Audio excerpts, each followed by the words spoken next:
अगर आप कोई प्रॉपर्टी सेल करते हैं और सेल करने के बाद अपना सेल एग्रीमेंट करके पेशगी अमाउंट भी ले लेते हैं, टोटल अमाउंट तय कर लेते हैं और प्रॉपर्टी को खरीदने वाले से रजिस्ट्री के लिए 3 से 4 महीने का टाइम ले लेते हैं और इस दरमियान वो आपसे उस प्रॉपर्टी के पोजीशन की रिक्वायरमेंट करता है, यानी कि आपसे वो ये बोलता है कि इस प्रॉपर्टी का पोजीशन आप मुझे दे दो, इसकी चाबी आप मुझे दे दो, क्योंकि ये प्रॉपर्टी मैं आपसे खरीद चुका हूँ और 2-3 महीने के अंतराल में मैं इसकी आपको पेमेंट देकर रजिस्ट्री करवा लूंगा। इसमें आपको वो कई कारण गिनाता है। वो ये कहता है कि मैं बाहर किराए पे रह रहा हूँ, मेरे ऑलरेडी किराया लग रहा है, आप चाहो तो मैं आपको किराया दे सकता हूँ और चूंकि ये प्रॉपर्टी मैंने आपसे खरीद ली है तो 2-3 महीने में मैं आपको पेमेंट करने वाला हूँ, तो अब आप इसका पोजीशन मुझे दे दीजिए। ये कहकर वो आपसे, चाहे आपने मकान बेचा हो, कोई दुकान बेची हो, तो उस प्रॉपर्टी की चाबी आपसे मांगता है, उसका पोजीशन आपसे मांगता है और बदले में आपको अपनी अनगिनत मजबूरियां गिनाता है। आप उसके लाख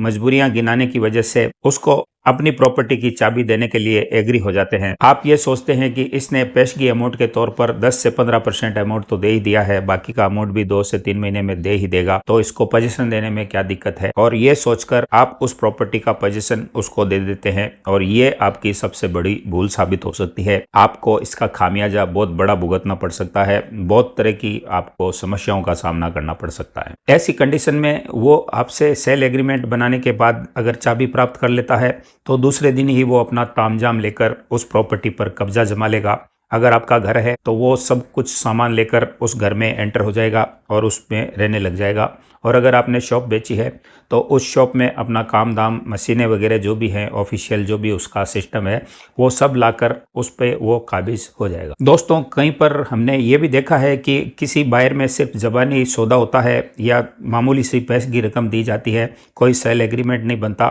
लेकिन उस कंडीशन में भी लोग अपनी प्रॉपर्टी की चाबी पहले ही उस खरीदार को सौंप देते हैं। वो ये बहुत बड़ी गलती करते हैं और उनको ऐसा नहीं करना चाहिए। कई केस में ये भी होता है कि खरीदार उस प्रॉपर्टी के बदले में पूरा पैसा दे देता है, लेकिन वो रजिस्ट्री नहीं करवाता और उससे पहले उस प्रॉपर्टी के पोजीशन की डिमांड करता है। यहाँ पर भी आप गलती करते हैं। जब तक आपकी प्रॉपर्टी की रजिस्ट्री न हो जाए, पोजीशन देने से बचना चाहिए। ऐसी कंडीशन में प्रॉपर्टी बेचने वाला ये सोच लेता है कि इसका पूरा पैसा मेरे पास आ चुका है और अब ये अगर रजिस्ट्री नहीं करवाता है तो ये उसका हेडेक है, मुझे तो मेरे पैसे मिल गए हैं। लेकिन यहाँ भी आप गलत हैं और इसका भी आपको बहुत बड़ा खामियाजा भुगतना पड़ सकता है, जो कि मैं आपको वीडियो में आगे बताने वाला हूं। इसके अलावा अगर दूसरे उदाहरण से समझें तो कई जगह ऐसा भी होता है कि किसी भी प्रॉपर्टी को प्रॉपर्टी बेचने वाला खरीदने वाले के नाम से एक सेल एग्रीमेंट बनाकर 25% अमाउंट पेशगी के तौर पे ले लेता है और बाकी के अमाउंट के तौर पर 3 से 4 महीने का उसमें टाइम डाल दिया जाता है रजिस्ट्री करवाने के लिए। और इस दरमियान खरीदार आपसे उस प्रॉपर्टी का पोजीशन मांगता है, पोजीशन की डिमांड करता है,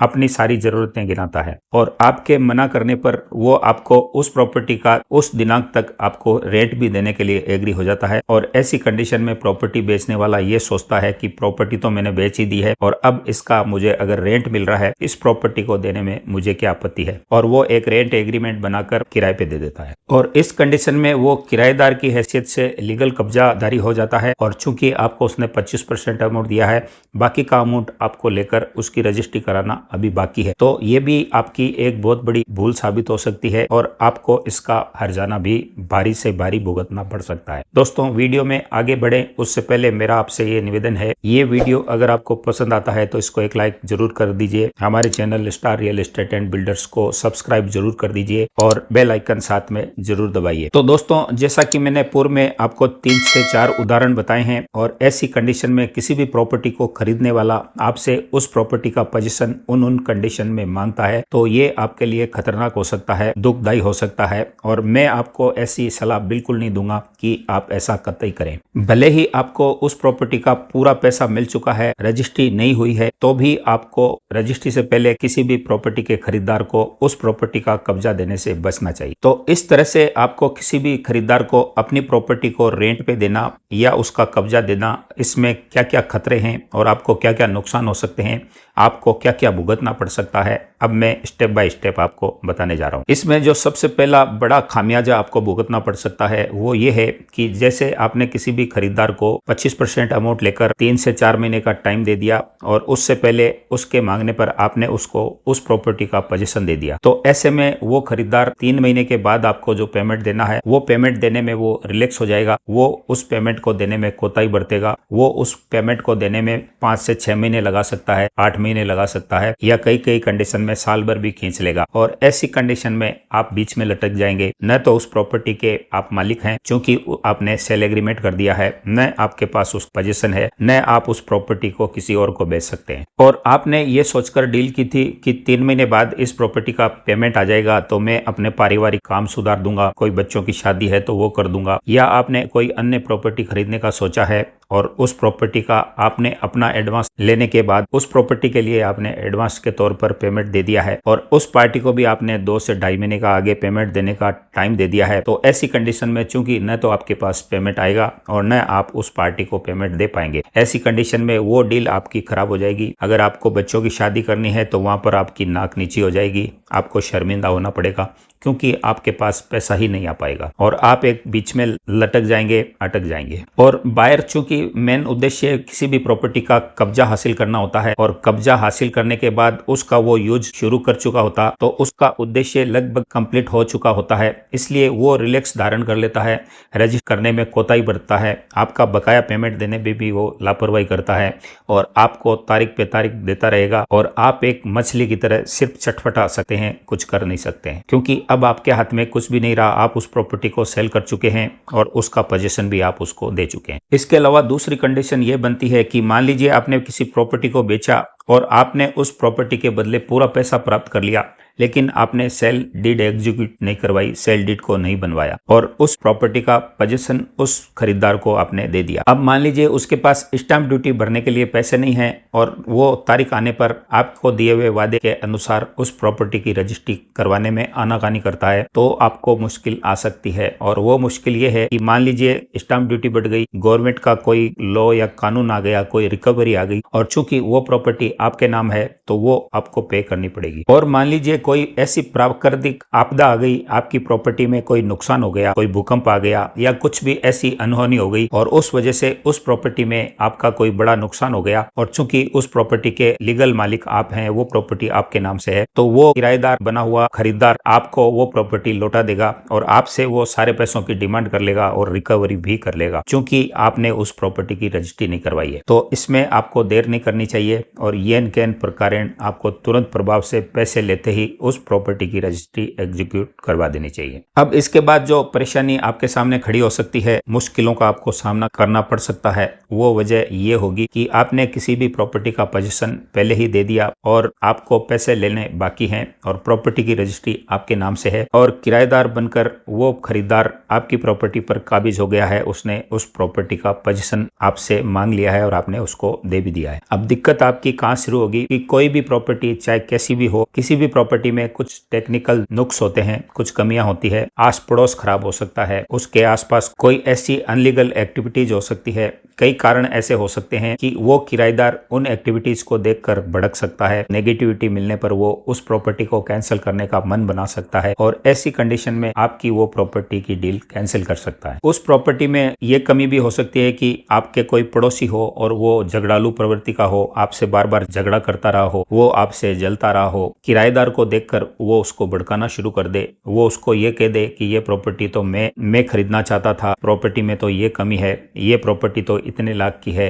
आपने इतने लाख में ले ली, आपने तो बहुत महंगी ले ली, इस तरह से उसको वो मिसगाइड कर सकता है। इसके अलावा आपकी प्रॉपर्टी के कुछ ऐसे इश्यूज हो सकते हैं जो कि आसपास के किसी व्यक्तियों से आपके हो सकते हैं और जैसे ही आप उस प्रॉपर्टी को सेल करके खरीदार को उसका पोजीशन देते हैं, उस कंडीशन में उस खरीदार को वहां की स्थिति मालूम पड़ती है तो वो उस कंडीशन में भी बिगड़ सकता है, भड़क सकता है। इसके अलावा उस प्रॉपर्टी के आसपास ऐसी कंडीशन भी हो सकती है कि वहां पर कुत्ते ज्यादा भौंकते हो, आवारा पशुओं का जमघट लगा हो, गंदगी ज्यादा रहती हो, कोई ऐसी धार्मिक गतिविधि ज्यादा होती हो जहां पर लाउड स्पीकर का शोर हो, आपके घर में कोई बीमार व्यक्ति हो, कोई बच्चे पढ़ने वाले हो, उनको दिक्कत आ रही हो, ये तमाम सारी मुश्किलें वो पाकर उस प्रॉपर्टी को खरीदने का मानस बदल सकता है और आपकी उस डील को वो कैंसिल कर सकता है। तो इस प्रकार से उस प्रॉपर्टी की वजह से कुछ नेगेटिविटी या आस पड़ोस की नेगेटिविटी की वजह से उस खरीदार को जब उलझने वहां पर दिखाई देती है तो वो उस प्रॉपर्टी को खरीदने का मनस चेंज कर देता है और ऐसी कंडीशन में आपकी डील फेल होने की कगार पर पहुंच जाती है और आप एक बड़ी मुश्किल में फंस जाते हैं, क्योंकि उस डील को बेचकर आपको जो टारगेट करना था,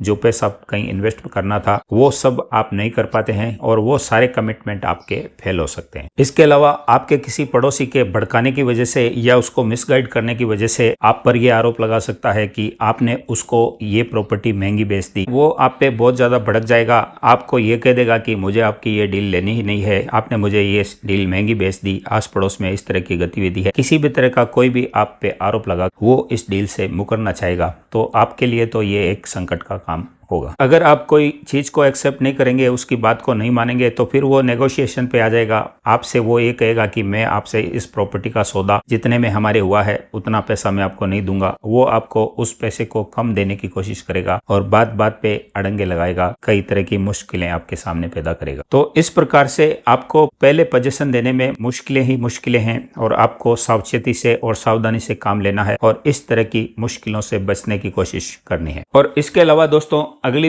परेशानी आपके सामने आ सकती है वो ये है कि मान लीजिए आपने थोड़ा बहुत अमाउंट पेशगी लेकर सेल एग्रीमेंट कर दिया और बाकी का अमाउंट लेने के लिए आपने 3 से 4 महीने का टाइम डाल दिया सेल डीड बनवाने के लिए, और इसी दरमियान उस एरिया में प्रॉपर्टी के रेट बहुत ज्यादा बढ़ गए। तो अब तो आप उलझ चुके हैं, न आपके पास उस प्रॉपर्टी का पैसा आया, न आपने उसकी सेल डीड एग्जीक्यूट करवाई और न आप उस प्रॉपर्टी को प्राप्त कर सकते हैं क्योंकि आपने पोजीशन भी उसको दे दिया है। अब इसमें आप तीनों तरफ से फंस चुके होते हैं, क्योंकि आपने प्रॉपर्टी को बेच दिया, आपको रेट कम मिली, कब्जा भी आपने उसको दे दिया। अब आप किसी को और को भी प्रॉपर्टी दिखाने ले जा नहीं सकते, न उस प्रॉपर्टी को बेच सकते हैं। और अगर ऐसा आप करेंगे तो वो आपके सामने ये अड़ंगा अड़ा देगा कि इस प्रॉपर्टी को मैंने खरीदा हुआ है, इस प्रॉपर्टी का एडवांस के तौर पर मैंने पेमेंट दे रखा है। तो आपको रेट में भी नुकसान हुआ, आपको पैसा भी नहीं मिला और आपको चारों तरफ से नुकसान ही नुकसान है। और अगर आपने उसको पोजीशन एडवांस के तौर पर नहीं दिया होता, आपके अंडर में पोजीशन होता, तो आप उस बात के लिए अड़ सकते थे और उसको एडवांस दिया हुआ पैसा, चूंकि वो समय पर आपको पैसा नहीं दे रहा है, तो उसको रिटर्न करके उस प्रॉपर्टी को, चूंकि उसके भाव बढ़ चुके हैं, तो किसी अन्य खरीदार को आप आसानी से बेच सकते थे। लेकिन ऐसी कंडीशन में जब आपने उसका पोजीशन उस खरीदार को एडवांस के तौर पर दे दिया है, तो इस स्थिति में आप उलझ जाएंगे, फंस जाएंगे और ये काम नहीं कर पाएंगे। इसके बाद जो दोस्तों दिक्कत आएगी, उस खरीदार ने उस मकान में कोई अनैतिक गतिविधि स्टार्ट कर दी है। अगर शॉप है तो उसमें ऐसा कोई काम शुरू कर दिया है जो कि कानून की नजरों में लीगल नहीं है, और चूंकि आपने उस व्यक्ति को भला आदमी समझकर पोजीशन पहले ही दे दिया था, लेकिन जैसा कि सभी जानते हैं कि शक्ल पे नहीं लिखा होता है कि वो आदमी चोर है या साहूकार है या उसका कैरेक्टर कैसा है, उसने कोई क्राइम तो नहीं किया है, ये सब बातें शक्ल पे नहीं लिखी होती। तो आप उसको भला समझकर अगर अपनी प्रॉपर्टी का पोजीशन एडवांस के तौर पर दे देते हैं और उस प्रॉपर्टी में वो कब्जा लेकर ऐसी कोई अनैतिक गतिविधि करता है, कानून का उल्लंघन करता है या कोई ऐसा कारोबार करता है जो कानून और पुलिस की नजरों में अनैतिक है, तो ऐसी स्थिति में उस प्रॉपर्टी पर कानून का, पुलिस का छापा पड़ सकता है, वो आदमी अरेस्ट हो सकता है और ऐसी कंडीशन में आपकी डील तय समय पर पूरी नहीं हो पाएगी, न आप उसकी रजिस्ट्री करवा पाएंगे और आप बुरी तरह से उसमें उलझ कर रह जाएंगे। कोई अनैतिक गतिविधि भारी हुई तो हो सकता है कि कानून उस प्रॉपर्टी को भी सीज कर दे, तो ऐसी कंडीशन में न आपके पास प्रॉपर्टी रहेगी और न आपके पास पैसा आएगा। और इसमें दोस्तों लास्ट पॉइंट आता है, वो ये है जो परेशानी आपके ऊपर आ सकती है कि आपने किसी भी प्रॉपर्टी को बेचने के बाद उसी खरीदार को रेंट एग्रीमेंट कराकर अपनी प्रॉपर्टी को उसको रेंट पे दे दिया और आपको वो हर महीने किराया देना चालू कर चुका है, और अब जब भी आप उससे किराया मांगते हैं आपको वो टाइम टू टाइम पैसे देता रहता है, और जब रजिस्ट्री का टाइम आता है तो फिर आपके सामने किराया कर देता है और आपको कहता है अगले महीने रजिस्ट्री करा लूंगा। ऐसे करके वो एक एक महीना आगे से आगे करता जाता है और आपको रेंट मिलता रहता है, और जब भी आप उसको रजिस्ट्री का कहते हैं तो वो टाल मटोल करता जाता है। ऐसे में जो काम आप करना चाहते थे, उस प्रॉपर्टी को बेचकर घर परिवार में शादी करना चाहते थे या कोई प्रॉपर्टी को खरीदना चाहते थे, वो सारा का सारा आपका प्रोग्राम धाराशायी हो सकता है, अस्त व्यस्त हो सकता है। और एक अन्य वजह यह भी हो सकती है कि किराएदार आपको रेंट देना ही बंद कर दे और रजिस्ट्री भी नहीं कराए और आपको बातों में उलझा कर उस टाइम को खराब करता रहे। 6 से 7 महीने, 8 महीने, साल भर भी गुजर जाएंगे और आप उसका कुछ नहीं कर पाएंगे, और वो आपको न पैसा देगा न आपकी रजिस्ट्री कराएगा, और आप सिर्फ चक्करगिन्नी बनकर उस चक्रव्यूह में उलझ से जाएंगे और थक हार कर आपको कानून और कोर्ट का सहारा लेना पड़ेगा और फिर चक्कर पे चक्कर, पेशी पर पेशी, तारीख पे तारीख। तो ऐसा काम हम क्यों करें, इस तरह की मुश्किलों में हम क्यों पड़े। तो मेरे इस वीडियो का उद्देश्य यही है कि किसी भी प्रॉपर्टी को अगर आप सेल करते हैं तो वक्त से पहले पोजीशन न दें, टाइम टू टाइम एग्रीमेंट की शर्तों का पालन करें और उस एग्रीमेंट में तमाम कंडीशंस पहले से ही लिख लें कि इस तारीख तक अगर रजिस्ट्री नहीं कराई तो ये सौदा कैंसिल माना जाएगा। और किसी भी सूरत में जब तक आपकी प्रॉपर्टी की रजिस्ट्री न हो जाए, आपको पूरा पैसा न मिल जाए, उस प्रॉपर्टी का पोजीशन किसी भी सूरत में खरीदार को न दें। दोस्तों, ये इस वीडियो में मैंने अपने 22 साल का रियल एस्टेट में अनुभव आपके सामने उजागर किया है, क्योंकि हमने कई ऐसे केस देखे हैं जिनमें किसी भी प्रॉपर्टी बेचने वाले ने पूर्व में अपनी प्रॉपर्टी का पोजीशन खरीदार को दे दिया और उसके बाद उसको कई मुश्किलों का, कई तकलीफों का सामना करना पड़ा। ये हमने हमारी आंखों से देखा है और कहीं कहीं हमने भी भुगता है। तो इस वीडियो का सारांश यही है कि आपको अपनी प्रॉपर्टी को बेचने के बाद जब तक उसकी रजिस्ट्री न हो जाए, जब तक आपको अपना पूरा पैसा न मिल जाए, लीगल कार्यवाही पूरी न हो जाए, किसी भी सूरत में खरीदार को या कोई भी लालच देने पर आपको अपनी प्रॉपर्टी का पोजीशन उसको नहीं सुपुर्द करना है, नहीं देना है। तो झट से इस वीडियो को एक लाइक कर दीजिए, हमारे channel star real estate and builders को सब्सक्राइब करके जाइए और साथ ही साथ बेल आइकन भी जरूर दबा दीजिए। हम आपसे मिलेंगे नए टॉपिक, नए कंटेंट और नए वीडियो के साथ। तब तक के लिए नमस्कार, जय हिंद, जय भारत।